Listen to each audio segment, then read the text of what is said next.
జగన్మోహన్ రెడ్డి గారు ముఖ్యమంత్రి అయిన వెంటనే ఆయన ఆ రోజు పాదయాత్రలో ఏవేవి ఆయన చెప్పారో ఆయన హామీలన్నీ కూడా యాక్ట్లో ద్వారా కానీ లేకపోతే అసెంబ్లీ ద్వారా కానీ ఆయన ఇంప్లిమెంట్ చేయడం జరిగింది.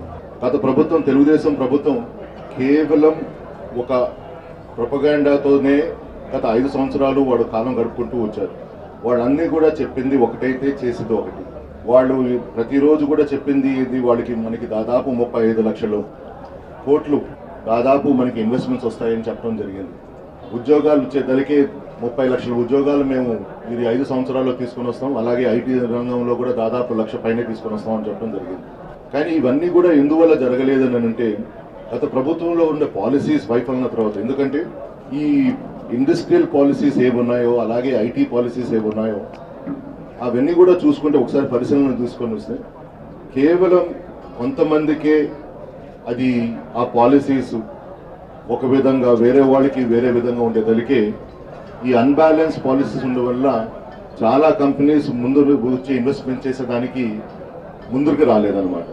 అలాగే ఈరోజు మా ముఖ్యమంత్రి గారు జగన్మోహన్ రెడ్డి గారు రియల్ టైం ఇన్వెస్ట్మెంట్తో పాటు రియల్ టైం ఎంప్లాయ్మెంట్ ఇచ్చేటట్టుగా అందుకని రాష్ట్రం మొత్తం కూడా స్కిల్ సెట్ డెవలప్మెంట్ ప్రోగ్రామ్ అనేది ప్యారలల్గా కూడా తీసుకురాబోతున్నాం. ఇవన్నీ పరిశీలనలో తీసుకొని తప్పనిసరిగా మేము రాబోయే రోజుల్లో ఇది 25 ఫస్ట్ ఫేజ్లో మనం ప్రతి ఎంపీ నియోజకవర్గంలో ఒక మాస్టర్ స్కిల్ సెట్ ప్రోగ్రామ్ కింద పెద్ద ఎత్తున కేటాయింపు చేయబోతున్నాం.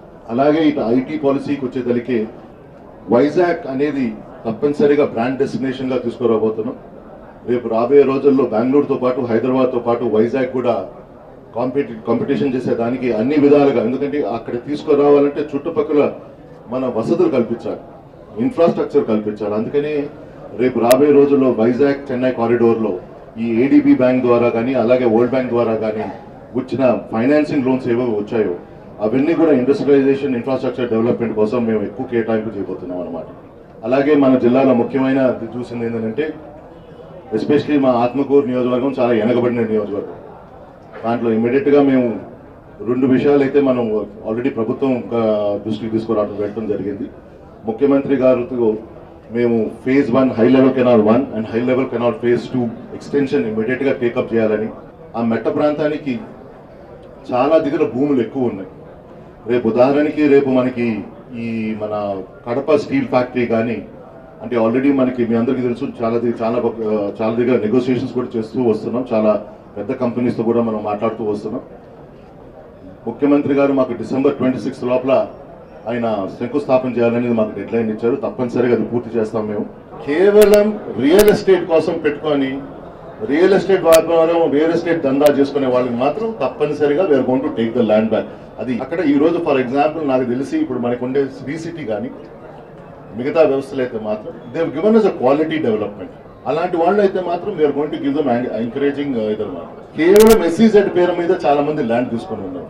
అలాంటి వాళ్ళ ట్రాక్ రికార్డ్ చూసుకొని ఉదాహరణకి రిలయన్స్ పేరుతో కొంచెం ల్యాండ్ కేటాయింపు జరిగింది.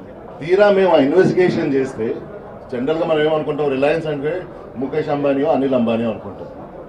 ఈ రిలయన్స్ పేరు అసలు ఎక్కడుందో ఆ హెడ్ ఆఫీస్ ఎక్కడుందో కూడా మాకు తెలియటం లేదన్నమాట.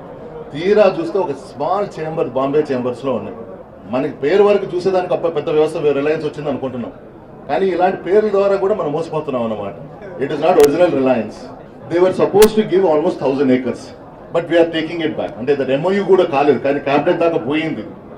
గత ప్రభుత్వంలో క్యాబినెట్ దాకా వెళ్ళింది. సో అలాంటి వ్యవస్థలన్నీ కూడా we are going to take the land back. We are creating a work force first. అంటే ఇది ఎలా ఉందని అంటే ఈ రోజు కానీ మనకి qualitative world class work force కానీ మనం చేయలేదు అనుకోండి, ఏ ఇండస్ట్రీ అయినా ఇక్కడికి వచ్చేదానికి ఫస్ట్ వెనకాడతారు. ఒకవేళ వచ్చారనుకోండి కోరికలు ఎక్కువ ఉంటాయి. వాళ్ళు మన భూములు మన ఆస్తులు తీసుకొని ఉద్యోగాలు మాత్రం బయటపడిస్తున్నారు. అటు కాకుండా మనం ఏం చేస్తున్నామంటే ఫస్ట్ ఒక వర్క్ ఫోర్స్ క్రియేట్ చేస్తామనుకోండి ఖచ్చితంగా ఎవరైనా వచ్చేదానికి, ఎందుకంటే వాళ్ళకి అందుబాటులో ఉంటారు కాబట్టి ఈ వర్క్ ఫోర్స్.